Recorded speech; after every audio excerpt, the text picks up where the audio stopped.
नमस्कार दोस्तों। मैं जेपी चौधरी और आप देख रहे हैं YouTube channel service to saving guide. Service to saving guide में आपका एक बार फिर से बहुत बहुत स्वागत है।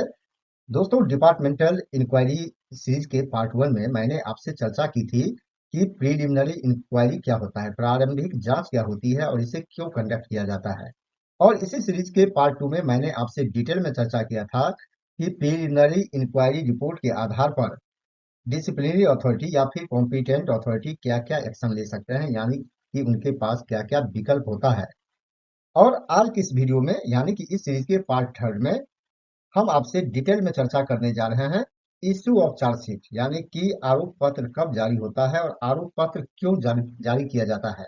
और इससे रिलेटेड भी जो कुछ प्रश्न है उसका भी आंसर इस वीडियो में आपको मिलने वाला है, जो कि आप यहाँ स्क्रीन पर देख रहे हैं कि प्रिलिमिनरी इंक्वायरी रिपोर्ट के आधार पर कॉम्पिटेंट अथॉरिटी या फिर डिसिप्लिनरी अथॉरिटी क्या एक्शन ले सकते हैं। चार्जशीट क्या होता है, यानी कि आरोप पत्र क्या होता है, और आरोप पत्र रूल 14 के तहत क्यों जारी किया जाता है। और जब एक बार आरोप पत्र जारी हो जाता है तो क्या इंक्वायरी करना मैंडेटरी होता है। तो इन सभी प्रश्नों का उत्तर आगे इस वीडियो में आपको मिलने वाला है। दोस्तों, जैसा कि पहले भी मैंने बताया है कि इस सीरीज का मुख्य उद्देश्य है आपको step by step departmental inquiry से अवगत कराना, आपको सक्षम बनाना, ताकि जरूरत पड़ने पर आप खुद को डिफेंड कर सके और अपने साथियों की भी मदद कर सके। तो दोस्तों, वीडियो को आगे बढ़ाने से पहले मेरा एक बार फिर से रिक्वेस्ट है कि अगर अभी तक आपने अपने YouTube channel service to saving guide को सब्सक्राइब नहीं किया है तो अभी सब्सक्राइब कर ले, और वीडियो अच्छा लगे तो इसे ज्यादा से ज्यादा लाइक और शेयर जरूर करें, और साथ ही साथ अगर वीडियो अच्छा लगे तो मेंबरशिप भी जरूर ज्वाइन करें। तो आइए जानते हैं इसे डिटेल में और इसे पॉइंट वाइज। दोस्तों, सबसे पहले बात कर लेते हैं action on preliminary inquiry report. वैसे तो इस पर डिटेल में मैंने इस सीरीज के पार्ट टू में चर्चा की है, लेकिन यह रेलिवेंट पॉइंट है क्योंकि स्टेप बाय स्टेप जो मेरा पर्पस है आपको समझाना, तो उसी लाइन में यह आता है, इसीलिए इसका जिक्र करना यहाँ एक बार फिर से जरूरी है। तो पार्ट टू में मैंने बताया है कि क्या क्या ऑप्शन अवेलेबल होता है कॉम्पिटेंट अथॉरिटी के पास जब प्रिलिमिनरी इंक्वायरी रिपोर्ट मिलता है। तो यहाँ भी उसी थ्रेड को मैं आगे बढ़ा रहा हूँ कि प्रिलिमिनरी इंक्वायरी रिपोर्ट से संबंधित, यानी कि प्रिलिमिनरी इंक्वायरी से संबंधित जब सारे पेपर्स डिसिप्लिनरी अथॉरिटी या फिर कॉम्पिटेंट अथॉरिटी को मिल जाता है, उसके बाद अगर कॉम्पिटेंट अथॉरिटी को लगता है कि सरकारी कर्मचारी के खिलाफ जो आरोप लगे हैं, तो प्राइमा फेसा लगता है कि सरकारी कर्मचारी ने किसी न किसी तरह का दुराचार किया है, मिसकंडक्ट किया है।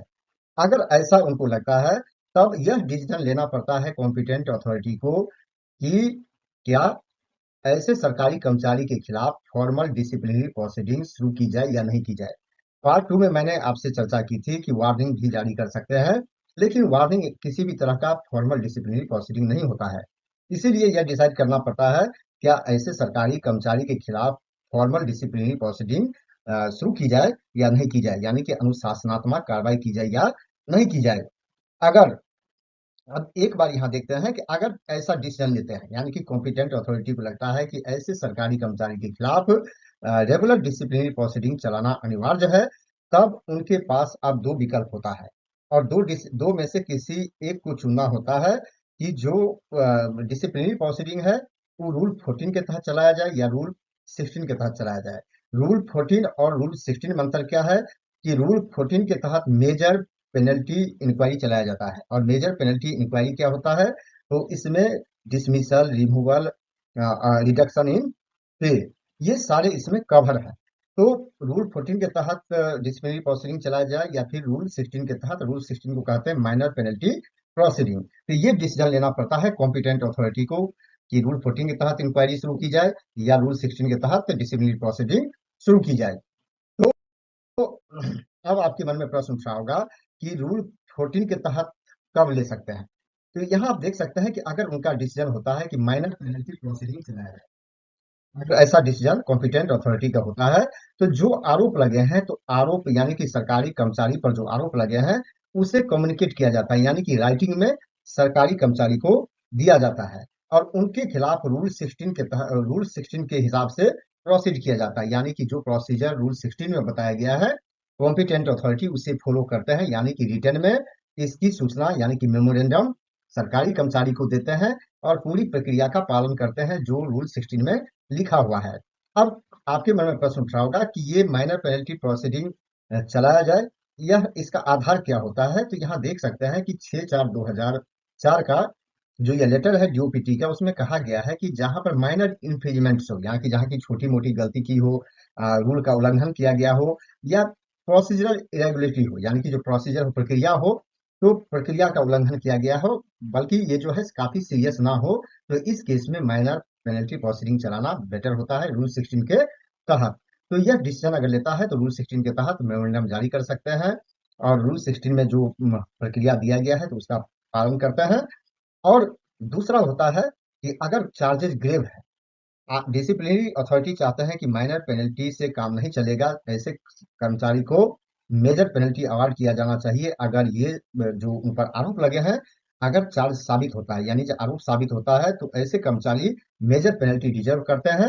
तो यहाँ कहता है कि इसमें पहला जो स्टेप होता है, ये इशू ऑफ चार्जशीट, यानी कि चार्जशीट जारी करना होता है। अगर रूल 14 के तहत अगर इंक्वायरी करने का मन बनाते हैं, यानी कि कॉम्पिटेंट अथॉरिटी डिसाइड करते हैं कि रूल 14 के तहत इंक्वायरी की जाए, तो इसमें जो पहला स्टेज होता है वो होता है चार्जशीट जारी करने का, आरोप पत्र यानी जारी करना होता है। अब आपके मन में प्रश्न उठ रहा होगा कि चार्जशीट आखिर क्यों जारी किया जाता है? कि रूल 16 के तहत इसे प्रॉपरली चार्जशीट नहीं कहा जाता है, इसे एक तरह का मेमोरेंडम कहा जाता है, लेकिन रूल 14 के तहत इसे चार्जशीट कहा जाता है। तो चार्जशीट आखिर जारी क्यों होता है? इसके पीछे कारण क्या है? क्या किसी तरह का कोई प्रोटेक्शन है? तो आइए उसे भी जानते हैं। यहाँ आप देख सकते हैं कि सबसे पहले जो चार्जशीट है, तो चार्जशीट के बारे में जानिए। चार्जशीट क्या होता है कि एग्जैक्ट चार्ज होता है, यानी कि आरोप क्या है, और जो आरोप होता है उसमें फुल डिटेल दिया रहता है एलिगेशन का, यानी कि कर्मचारी के खिलाफ क्या क्या आरोप लगे हैं उसका पूरा ब्यौरा होता है, डिटेल होता है। और साथ ही साथ डिसिप्लिनरी अथॉरिटी उसमें ये भी बताते हैं कि उन आरोपों को साबित करने के लिए डिसिप्लिनरी अथॉरिटी के पास डॉक्यूमेंट्री, यानी कि लिखित या फिर ओरल एविडेंस, यानी कि मौखिक साक्ष्य क्या क्या अवेलेबल है, इसकी भी जानकारी यानी कि आरोपित कर्मचारी को देते हैं। यानी कि चार्ज को साबित करने के लिए डिसिप्लिनरी अथॉरिटी के पोजीशन में ये क्या क्या डॉक्यूमेंट्री और ओरल एविडेंस है, ये भी उनको कम्युनिकेट करते हैं और पूरा ब्यौरा देते हैं इसमें कि किस तरह का अपराध किया है, यानी कि मिसकंडक्ट किया है। तो ये सारा डिटेल चार्जशीट में होता है, उसी को चार्जशीट कहते हैं। आरोप पत्र में पहला पूरा डिटेल होता है, और साथ ही साथ लिस्ट ऑफ एविडेंस होता है, साक्ष्य का लिस्ट होता है, लिस्ट ऑफ विटनेसेज होता है, यानी कि जो गवाह होते हैं उनका भी लिस्ट होता है, जिससे वो चार्ज साबित हो सकता है। तो ये सारा डिटेल चार्जशीट में होता है। लेकिन यहाँ पर जो ध्यान देने की चीज है, इसे मैं पार्ट 4 में मैं आपसे चर्चा करूंगा कि चार्जशीट क्या होता है। कि चार्जशीट में अगर कोई डिटेल स्पष्ट रूप से नहीं दिया है तो उसे भेग चार्जशीट माना जाता है। भेग चार्जशीट मीन्स जो कि स्पष्ट ना हो, और मैं बताऊंगा अगले पार्ट में कि चार्जशीट को कैसे डिकोड करना है। भेग क्या है कि अगर कहीं पर मान लीजिए टाइम नहीं दिया हुआ है, प्लेस जहां पर ये घटना हुई है उसका पूरा डिटेल नहीं है, तो मैंने कुछ एग्जांपल दे रहा हूं, तो इससे भेग माना जाता है। और इस केस में ऐसे चार्जशीट को भी अगर इसके आधार पर इंक्वायरी होता है तो कोर्ट इसे क्वेश्चन कर सकती है। तो ये ध्यान रखने की चीज है। अब आपके मन में जो प्रश्न उठा होगा कि रूल 14 के तहत चार्जशीट क्यों जारी होता है, तो ये सबसे बड़ी बात है जो सभी सरकारी कर्मचारी के लिए जानना बहुत ही जरूरी है। आपने आर्टिकल 311 का नाम सुना होगा। यही प्रोटेक्शन देती है सिविल सर्वेंट को, और ये इसमें जो प्रोटेक्शन दिया गया है, यह प्रोटेक्शन बहुत ही बड़ा प्रोटेक्शन है सरकारी कर्मचारी के लिए। इसमें जो लिखा हुआ है, no such person as aforesaid shall be dismissed, removed और reduced in rank after an inquiry. Article 311 का कहना है कि किसी भी सिविल सर्वेंट को, सरकारी कर्मचारी को अगर डिसमिस करना है, उनको रिमूव करना है, या उनका जो रैंक है उसे रिड्यूस करना है, अगर इस तरह की पेनल्टी अवार्ड करनी है, तो बिना इंक्वायरी के आप इसे नहीं कर सकते। और इससे पहले दो तरह की प्रक्रिया अपनाई जानी चाहिए। पहले तो स्पष्ट रूप से सरकारी कर्मचारी को चार्ज के बारे में बताया जाना चाहिए, यानी कि उन पर आरोप क्या लगे हैं, और उसके बाद उनको रीजनेबल अपॉर्चुनिटी दिया जाना चाहिए डिफेंड करने का, यानी कि अपने आप को बचाव करने का। तो कहता है ये दोनों प्रक्रिया का पालन होना बहुत जरूरी है, जिसे आप नेचुरल जस्टिस भी कहते हैं। और उसी का यहाँ नीचे हम देख सकते हैं कि नेचुरल जस्टिस का भी एक तरह से पालन किया जाता है, जिसमें कहा गया है कि no one can be condemned unheard, यानी कि किसी को, किसी के पक्ष को बिना सुने हुए आप उसे दोषी करार नहीं दे सकते। ये नेचुरल जस्टिस है। इसी नेचुरल जस्टिस को कोडिफाई किया गया है आर्टिकल 311 में, कॉन्स्टिट्यूशन ऑफ इंडिया में। तो ये सबसे बड़ा प्रोटेक्शन है। लेकिन कुछ ऐसे भी केस होते हैं जहां बिना इंक्वायरी के भी सरकारी कर्मचारी को डिसमिस किया जा सकता है, और उससे संबंधित वीडियो पहले ही मैंने चैनल पर दे रखा है। तो ये ध्यान रखिए कि यही 311 है जिसके कारण चार्जशीट इशू किया जाता है, जिसमें डिफेंड करने का अधिकार दिया जाता है सरकारी कर्मचारी को, और स्पष्ट रूप से चार्ज बताया जाता है कि आरोप क्या लगे हैं, और फिर उनको डिफेंड करने का मौका दिया जाता है, उनके पक्ष को जाना जाता है कि ये मैंडेट है आर्टिकल 311 का, इसलिए ये चार्जशीट जारी किया जाता है और कर्मचारी के पक्ष को भी अच्छे से सुना जाता है।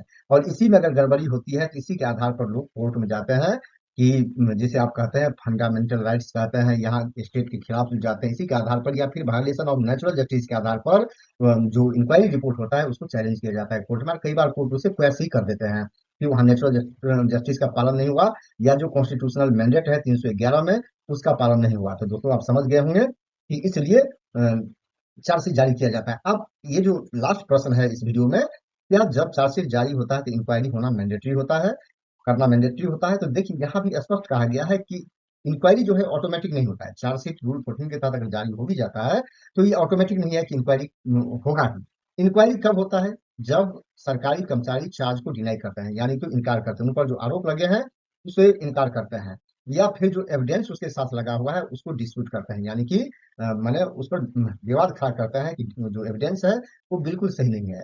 तो ये केस जब होता है तब इंक्वायरी करना जरूरी होता है। अगर सरकारी कर्मचारी चार्ज को एक्सेप्ट कर ही दे तो फिर इंक्वायरी करने की किसी तरह की जरूरत ही नहीं होती है। और चार्जशीट के बाद बताएंगे कि रिप्लाई भी जाता है, रिप्लाई से भी अगर सेटिस्फाई हो जाते हैं डिसिप्लिनरी अथॉरिटी या फिर कॉम्पिटेंट अथॉरिटी, तो फिर भी इंक्वायरी करने का कोई मतलब नहीं होता है। लेकिन जब चार्ज को डिनाई करते हैं सरकारी कर्मचारी या फिर एविडेंस को डिस्प्यूट करते हैं तब इंक्वायरी करना मैंडेटरी हो जाता है। तो इसी क्रम में आगे मैं आपको बताऊंगा कि किस स्टेज में फिर ऐसा होता है।